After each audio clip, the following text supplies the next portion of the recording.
स्वागत है आपका फिन्वेस्टोपीडिया में। आज हम आपके सामने लेकर आ चुके हैं एक बहुत ही दमदार शेयर गाइस, डिफेंस के शेयर्स। मतलब कई सारे सेक्टर्स ऐसे कंसिडर होते हैं कि आने वाले समय में बहुत ही अच्छा परफॉर्म करेंगे। उन्हीं में से एक सेक्टर है डिफेंस का सेक्टर, जिनमें पारस डिफेंस एंड स्पेस टेक्नोलॉजीज़ जो है, जिनका भी मेन मोटिव नज़र आ रहा है कि ड्रोन डिफेंसिंग, मतलब ड्रोन के थ्रू डिफेंस में कुछ करने का इनका एक बड़ा मोटिव है। और डिफेंस में ये बहुत ही अच्छा काम कर रहे हैं पिछले कुछ समय से। और गाइस, वीडियो बनाने का पहला मकसद तो यह था कि ये देख सकते हैं आप कि पिछले एक महीने की बात है, एक महीने का तो छोड़ दीजिए, हालांकि जब ये शेयर जो था यहाँ पर, तभी ऐसे कुछ आभास होना स्टार्ट हो गया था कि भाई बड़ा बम फूटने वाला है। और यहाँ पर बम फूटा भी, और ये डायरेक्टली पिछले आप एक मंथ का ही देख लीजिए तो 60% की ग्रोथ एक मंथ में, मतलब एक मंथ में नहीं है एक्चुअली में, पिछले 5-6 दिनों में ही जो ये ट्रेडिंग सेशंस में ये शेयर्स है जो बहुत ही अच्छा इसने रिटर्न दे दिया है। आप देख सकते हैं कि पिछले एक महीने के अंदर ही इस शेयर ने जो है बहुत ही बड़ा रिटर्न नोट किया है। 60% के आसपास का रिटर्न जो है पारस डिफेंस ने नोट किया है। और आने वाले समय में अब क्या होता है गाइस कि अब इस प्रकार की कंपनी छोटी है एक्चुअली, आप देखेंगे तो इसका पी रेशो और सारी चीज़ें आप कहीं ना कहीं समझने की कोशिश करेंगे कि कैसे काम कर रहा है। 2021 में शेयर आया हुआ है और आते ही इसने बड़ा धमाका मचाया था। बहुत ही अच्छी लिस्टिंग भी मिली थी उसको, प्रीमियम रेट पर मिली थी। और ये मतलब अब तक के जो शेयर सब्सक्राइब किए गए थे लोगों ने, उनमें से मतलब टॉप 3 शेयर्स, मतलब जैसे कि आईपीओ आता है तो हम नहीं शेयर सब्सक्राइब करते, तो कितने 163 टाइम्स ज़्यादा ये शेयर सब्सक्राइब हुआ था। एक्सपेक्टेड था कि बहुत हाई प्राइस पे ये लिस्ट होगा बोलकर, और हुआ भी। और आप देख सकते हैं कि 1200 तक ये शेयर पहले ही गया, लेकिन उसके बाद में कहीं ना कहीं परफॉर्मेंस डाउन हुई। और मतलब एक बात कंसिडरेबल है कि भाई कंपनी अभी मतलब उतनी पोटेंशियल वाली नहीं थी, लेकिन उसके बाद में इन्होंने अच्छा इम्प्रोवाइज़ किया और अभी अच्छी अच्छी इनको डील्स मिली है लेटेस्ट में। तो उसी सारी चीज़ों का फल जो दिख रहा है कि इनकी शेयर की प्राइस में दिख रहा है। अभी बीच में इनको आई थिंक 2 कुछ बड़े ऑर्डर्स भी मिले हैं जिनकी कीमत भी काफ़ी अच्छी है। तो वो सारी चीज़ों का रिफ्लेक्शन जो आया है इनके शेयर्स में आया है। और जैसे ही वो डिसाइड होकर, मतलब पिछले आप देखेंगे कि यहाँ पर आई थिंक देख सकते हैं कि ये 600-700 के आसपास में शेयर जो है चल रहा था। अप्रैल महीने की बात है, अभी अप्रैल मई में ही आप देख सकते हैं कि 700 रुपये के आसपास है ना, मई महीने में ये शेयर चल रहा है। और उसके बाद में 700 से आज ये शेयर जा चुका है 1372 रुपये पे। मतलब 700 से 1372 पे जाना इज़ लाइक कि 600 रुपये की growth guys.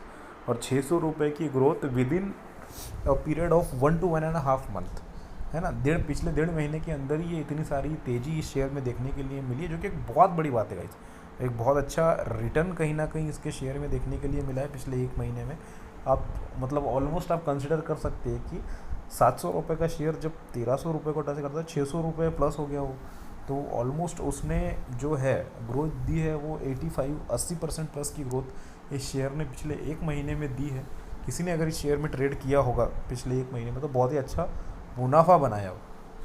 For sake of purpose मैंने भी इस शेयर में जो है छोटी सी अमाउंट एक जो है निवेश की थी, और वो मैंने की थी ऐसे ही एक महीने पहले। जस्ट मुझे एक डिफेंस के शेयर में मुझे एक एंट्री लेनी थी कि यार किस शेयर में मैं लूँ, एंड एक रिस्क लेकर देखते हैं अपन कोई शेयर में। तो आई वाज लाइक कि मेरे माइंड में बैक टू दी माइंड 3-4 कंपनियाँ चल रही थी डिफेंस की, जैसे कि एक बेमल कंपनी है, उसके बाद में भारत हेवी इलेक्ट्रिकल, उसके बाद में BEML है ना, जो गवर्नमेंट की अंडरटेकिंग है, बेंगलोर बेस्ड कंपनी है। और उसके बाद में एक हमारा भारत एरोनॉटिकल वाली एक कंपनी है नहीं, जो प्लेन्स वगैरह बनाती है, वो कंपनी। एंड बैक इन में कि पारस डिफेंस एक मैंने कहीं नाम सुन के रखा था, मुझे ऐसा उम्मीद था मन में कि एक पारस पे एक बेट लेकर देखते हैं। तो मैंने जस्ट लाइक कि मेरा ऐसा था कि मैं अभी लूँगा और मैं छोड़ दूंगा, मतलब भूल जाऊँगा उस पैसे को, मेरा ऐसा था। मेरे पास में कुछ पैसे जैसे बच रहे थे अपनी मंथली सेविंग में, तो एज लाइक कि एक बेट अपन लेंगे कौन से शेयर में लेना है। पिछले महीने में आई थिंक अप्रैल के एंड में और मई में, तो मेरी बेट काफ़ी अच्छी गई। और मैंने जो मेरा परचेसिंग प्राइस था वो अप्रॉक्सीमेटली इसमें था 712 रुपये का मेरा परचेसिंग प्राइस था, और मुझे अच्छा खासा मुनाफा है। मैंने मतलब ये सोच के नहीं लिया कि मैंने एक महीने में मैं बेच दूंगा या ऐसा है।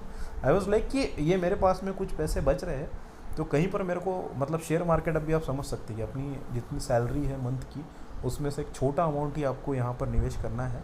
या फिर अभी मैं वो मोड में चल रहा हूँ। अभी अपन भाई फुल टाइम ट्रेडर वेडर नहीं है कुछ, बस एक स्विंग काइंड ऑफ ट्रेडिंग वगैरह कहीं ना कहीं छोटी मोटी करने की कोशिश अब मैं कर रहा हूँ। जैसे कि मैं आपको भी बताते रहता हूँ, तो आई वॉज लाइक कि मेरी भी रिस्पॉन्सिबिलिटी, मैं भी ये सब चीज़ें सीख रहा हूँ और मुझे भी मज़ा आ रहा है ना।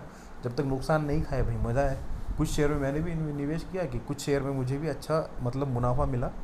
तो मैंने मतलब अभी तक जो पिछले 6 महीने से 7 महीने से जर्नी चालू की है, एक भी शेयर मैंने बेचा नहीं है। पोर्टफोलियो अच्छा खासा बना के रखा है।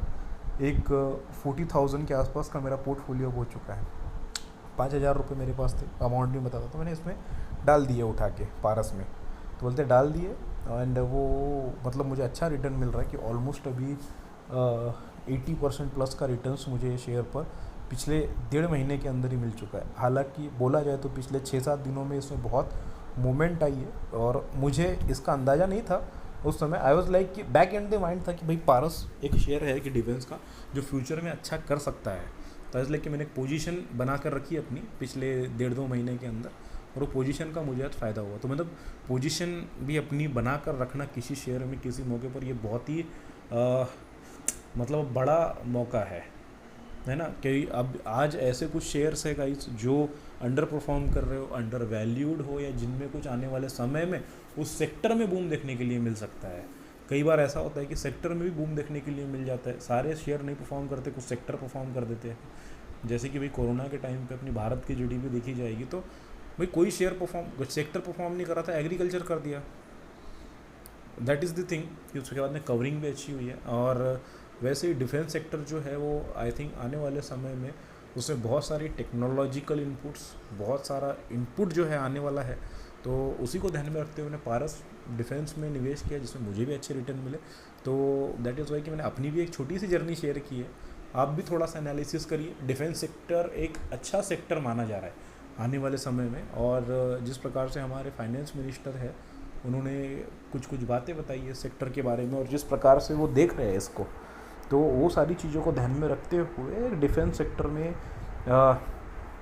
अच्छी ग्रोथ देखने की कहीं ना कहीं अपॉर्चुनिटी, और विदेशी की जगह पे अपने देश में बनी हुई तकनीक के ऊपर हमारी मतलब गवर्नमेंट बेट लेना चाहती है ना। जैसे मैन्युफैक्चरिंग, कुछ डिफेंस की इक्विपमेंट्स हो, चाहे कुछ टेक्नोलॉजी हो, चाहे कुछ नई कुछ चीज़ करनी है, तो वो अपनी विदेशी को छोड़कर देसी कंपनियों के ऊपर कहीं ना कहीं बेट लेने का एक क्या बोलते हैं जिसको कोशिश हमारी गवर्नमेंट कर रही है। तो उन्हीं सब चीज़ों को देखते हुए नज़र आ रहा है कि एक अच्छा ये सेक्टर कहीं ना कहीं आने वाले समय में परफॉर्म कर सकता है, जिससे हम भी निवेशक जो है, नॉर्मल रिटेल निवेशक, उनको इस सेक्टर के बारे में सोचना और समझना चाहिए, और पारस डिफेंस जैसी और भी कंपनियों स्टडी करके फिर आपको निवेश करने के बारे में सोचना चाहिए। तो चलिए, thank you so much guys हमारे साथ में इस छोटे से वीडियो में बने रहने के लिए और हमें सुनने के लिए। ऐसे ही अच्छे वीडियोस के लिए हमारे चैनल को लाइक और सब्सक्राइब करिए, और बने रहिए हमारे साथ में फिन्वेस्टोपीडिया पे। और भी अच्छे वीडियोस आपका इंतज़ार कर रहे हैं। मिलते हैं अगले वीडियो में, तब तक के लिए अपना बहुत ख्याल रखिएगा।